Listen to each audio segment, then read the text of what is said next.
Up here in snowy Oswego today with a guy who I've heard his name a lot, and I just learned a lot about him in our little pre-race chat that we had before I hit the record button. LeVea Sr. finished somewhere around 12th last year in super modified points up here at Oswego Speedway. We can actually see the Speedway from where we are here in the bar up at, this is one of the nicest places around, Lighthouse Lanes. Bob Hofer is the place, owns the place where we are. Lou, how you doing? Good, how are you? Good. First time chatting with him. So, we ever been here to bowl or just here to meet Mike McVetta today?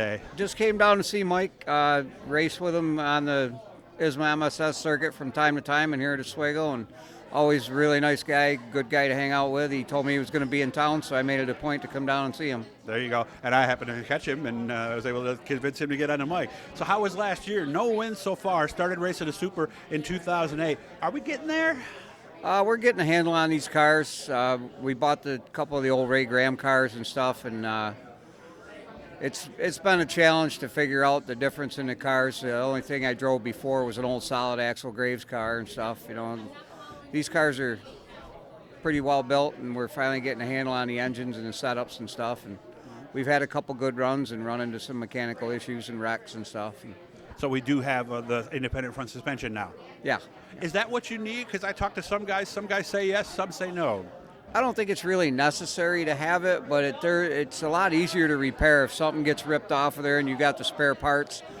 It minimizes chassis damage and stuff, and it's just so if you've got the things already made to put on, you can be back on the track in a half an hour. There you go. That's about what I've heard from other folks too. By the way, we want to thank our good friends at Garofalo's Important right down the street there. No matter what you need, old-fashioned butcher shop, they'll take care of you. And of course, we want to thank our friends at Rudy Plumbing.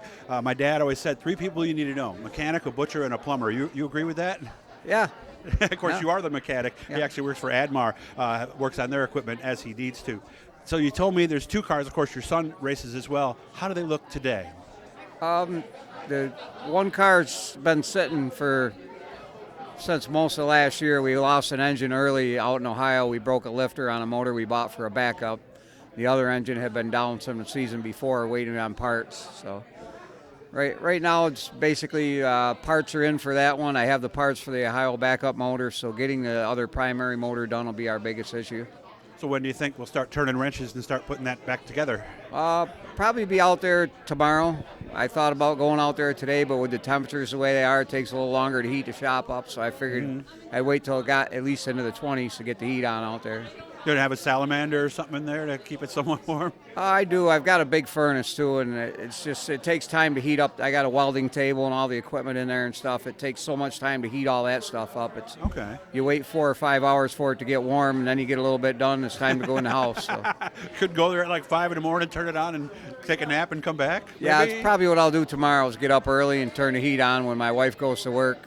Maybe go over and see my motor guy and see how we're at with the parts for the other engine, and then get out in the garage. Okay. Now, what are we going to do? Where do we start when we look at, obviously we got to look and see if something happened outside that you didn't notice and then start putting her back together. Where are we right now exactly?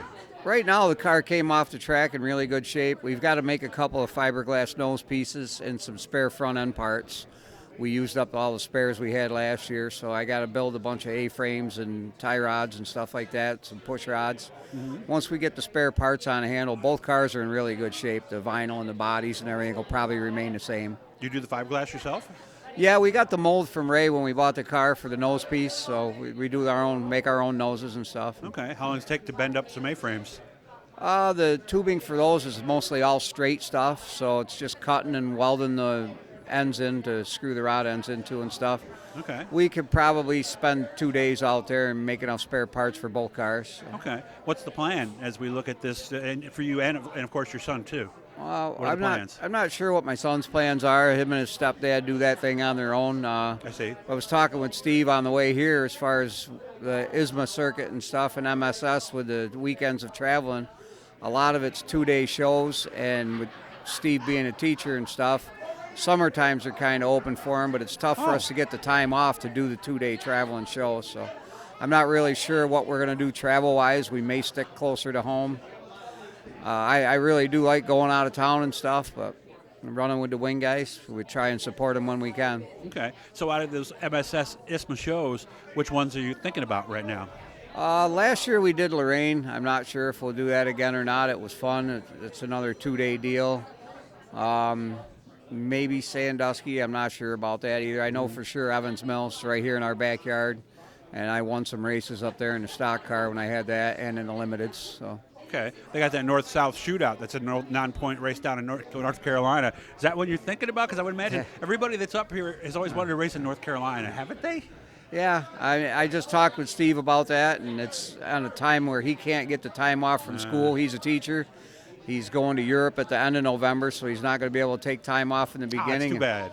And I'm always in a tree during hunting season at that point in time. That's right when rifle season's open. So. Yeah, because the Evans Mills, even though it's a 40-lapper, on the Friday he gets out of school, he could make that no problem, right? Yeah, I could have everything up there and stuff. I would probably take the day off from work that day to get everything all prepped and be up there anyway. So.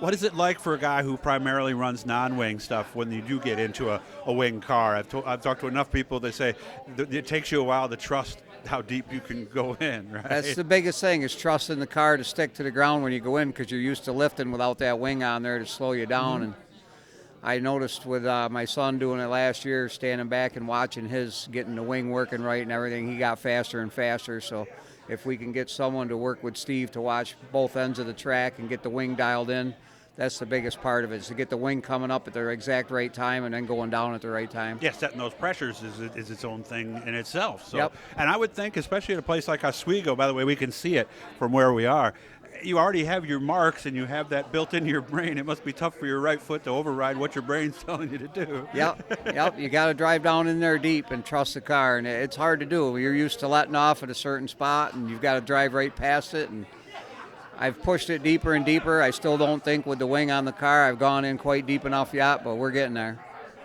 Told me you actually started on dirt. I didn't realize that. Yep. 96 I brought a pure stock to Fulton. I ran Fulton and Utica Rome every week for the 4 years of doing that. And then we came to Oswego and they brought the stock cars in. Yeah, it was a super stocks, won 2 championships in that too. So, and he told me one of the guys who I think is very misunderstood, he doesn't race anymore, but in the stock cars, a lot of people had feelings about Dave Manise, like, oh, he's because he wins so many races. But I know he helped a lot of people. You said he helped you. Yeah, he helped me on the dirt and stuff, and they got me going straight when I first got the car out. I bought the Canadian stock car chassis brand new and put it all together. It was a beautiful car, but we needed some help getting it handling. And probably halfway through the season, we started running right up front and won a race and stuff at Utica Rome, and that was the end of the help. It was real good to get his and Jack's help to get going, though. Of course, it's not like he just shunned you after that. It was just like, hey, Bobby, I should be coming to you. I could picture Dave saying it now, right? No, we were pretty good buddies. We hung out quite a bit and stuff, and actually one night at Utica Rome there, I went around the outside of him to win a feature, and he was kind of surprised to see me on the outside. I was always on the bottom, and I just couldn't get enough grip there, so I drove around him on the outside. What did he say afterwards? He asked me what I was doing out there. I told him I was passing you.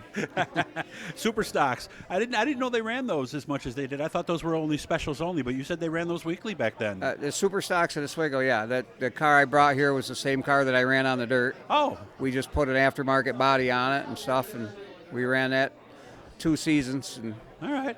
We're very successful with it. Again, want to thank Lighthouse Lanes and Bob Hofer. Those of you guys who are at Oswego, you know Bob. I knew him from way back in the Thunderbird days. Back in the 90s, we used to bowl over there. Again, thanks to Garofalo's Importing. You guys in town, you know that's the place to go. You guys who don't come here, don't live here, who come here, make sure to check them out. And again, Rudy Plumbing, 57 and 31, they service Oswego County. Anything from water heaters, one of those 2 in the morning emergencies, or just a simple faucet change, they are the guys to see. I appreciate you making time for me. I'll get your contact information, and I'll swing by the shop when you get a little bit closer, and we'll teach people a couple things. Sound good? Okay, yes, sir. Thank you for having me. LeVea Sr., the Purple 66. Look for him in Victory Lane this year at Oswego Speedway.